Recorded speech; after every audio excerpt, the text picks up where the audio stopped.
గంగైకొండ చోళపురం గంగను జయించిన చోళుల రాజధాని, హిడెన్ మ్యారోల్ ఆఫ్ తమిళనాడు. ఇది ఒక చరిత్ర, ఒక విజయం, ఒక గర్వం. క్రీస్తు శకం 1025 సంవత్సరంలో మొదటి రాజేంద్ర చోళుడు గంగానది వరకు తన జైత్రయాత్రను ముగించిన తరువాత ఆ విజయానికి గుర్తుగా ఒక అద్భుత నగరం నిర్మించాలని అనుకున్నాడు. అలా వచ్చిందే గంగైకొండ చోళపురం. గంగైకొండ చోళపురంను రాజధానిగా చేసుకొని ఇక్కడ ఒక మహాలయాన్ని నిర్మించాడు. ఈ నగరం పరిపాలన, సైనిక, సాంస్కృతిక కేంద్రంగా విరసిల్లింది. కాలక్రమేణా ఎన్నో యుద్ధాలు మరియు ప్రకృతి కారణాల వల్ల ఈ నగరం క్రమంగా పతనమైంది. కానీ ఈ ఆలయం ఇప్పటికీ సజీవంగా నిలిచిపోయింది. ఈ ఆలయం యునెస్కో ప్రపంచ వారసత్వ సంపదగా చోళుల అద్భుత శిల్పకళను ప్రపంచమంతా గుర్తించేలా, మన సనాతన సాంప్రదాయాలు ప్రాచీన కాలం నుంచే తరతరాలుగా మనకు అందించబడిందనే విషయం మనకు అర్థమవుతుంది. ఈ ఆలయం తమిళనాడులోని అరియలూరు జిల్లాలో ఉన్న ప్రసిద్ధ శైవక్షేత్రం. గోల్డ్ కలర్లో మనకు అతిపెద్ద ధ్వజస్తంభం కనిపిస్తుంది. తమిళనాడులోని ప్రసిద్ధ శైవక్షేత్రాల్లో నంది విగ్రహం ప్రత్యేకంగా, విశేషంగా చాలా పెద్దదిగా కనిపిస్తుంది. ఇక్కడ నంది విగ్రహం గ్రానైట్ రాయితో చేయబడి ఉంటుంది. నంది ముఖం ఎల్లప్పుడూ ప్రధాన శివలింగం వైపే ఉంటుంది. భక్తులు ఎల్లప్పుడూ శివునిపైనే దృష్టి ఉంచాలని నంది విగ్రహం మనకు చెప్తుంది. భక్తులు శివదర్శనానికి ముందుగా నందిని దర్శించి ప్రార్థిస్తారు.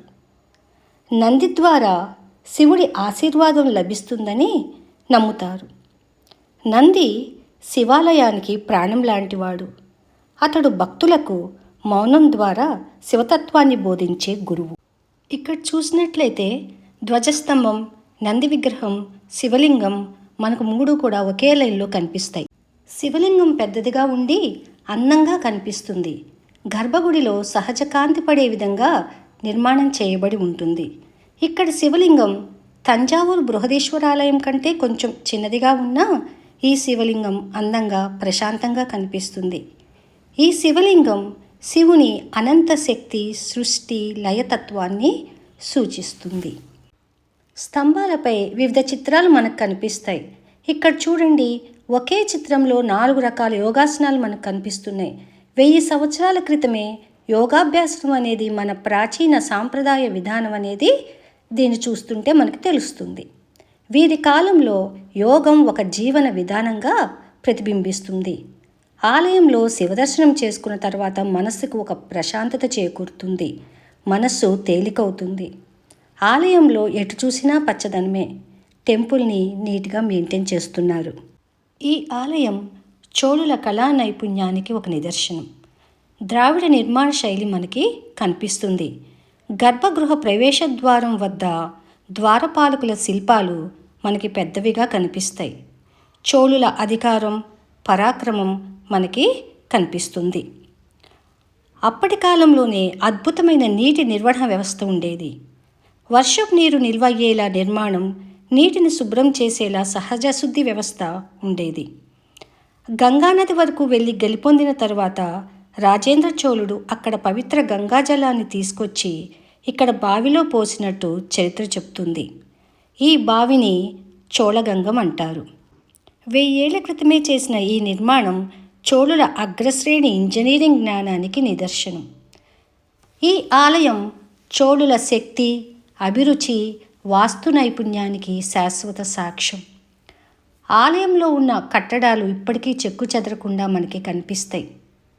గోడలపై శివపార్వతులు, గణేశుడు, దుర్గాదేవి, నటరాజు రూపాలు మృదువైన గ్రానైట్ రాయితో చెక్కబడిన సూక్ష్మ కళ మనకు కనిపిస్తుంది. ఆలయం పూర్తిగా గ్రానైట్ రాళ్లతో నిర్మించబడి ఉంది.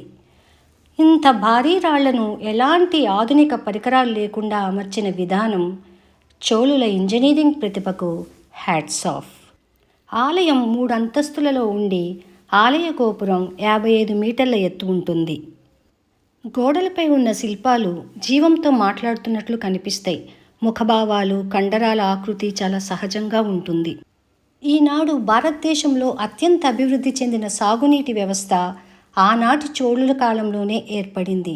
వ్యవసాయం రాజ్య ఆర్థిక వ్యవస్థకు మూలస్తంభమని చోళులు గ్రహించి నీటి నిర్వహణకు అత్యధిక ప్రాధాన్యతనిచ్చారు. ఇక్కడ చూసినట్లయితే ఒక బావి మీద సింహం కార్వింగ్ కనిపిస్తుంది.